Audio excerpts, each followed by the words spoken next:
এক সরকারি গাড়ি চুরির ঘটনায় চাঞ্চল্য ছড়ালো। ঘটনা শনিবার রাতের কোনো এক সময়ে মন্দিরনগরী উদয়পুরের নবশক্তি সংঘ সংলগ্ন এলাকায়। জানা গেছে, সরকারের আরডি দপ্তরে TR030857 নম্বরের একটি জিপসি গাড়ি চালক টিটু নাগ শনিবার গাড়িটির কাজ করায়। রাত বেশি হয়ে যাওয়ায় তার বাড়ি সংলগ্ন নবশক্তি সংঘ এলাকায় গাড়িটি রেখে দেয় সে।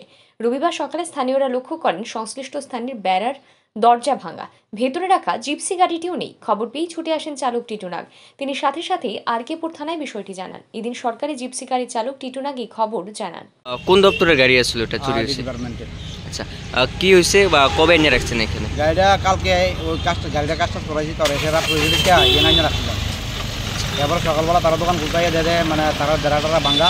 এবার আমার খবর দিলাম, সঙ্গে সঙ্গে আইছি। এবার সঙ্গে সঙ্গে পুলিশে ইনফর্ম। আচ্ছা, কি গাড়ি আসলো এটা? জিপসি গাড়ি।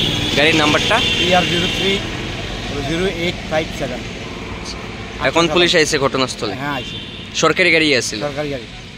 এদিকে খবর পেয়ে ঘটনাস্থলে ছুটে যায় আরকেপুর থানার পুলিশ। একটি মামলা হাতে নিয়ে ঘটনার তদন্ত শুরু করেছে পুলিশ। তদন্তের স্বার্থেই পুলিশ সরকারি গাড়ির চালক টিটু নাগকে হেফাজতে নেয়। তাকে জিজ্ঞাসাবাদ শুরু করেছে পুলিশ। পাশাপাশি গাড়ি উদ্ধারের বিভিন্ন স্থানে তল্লাশি অভিযান চালিয়েছে আরকেপুর থানার পুলিশ।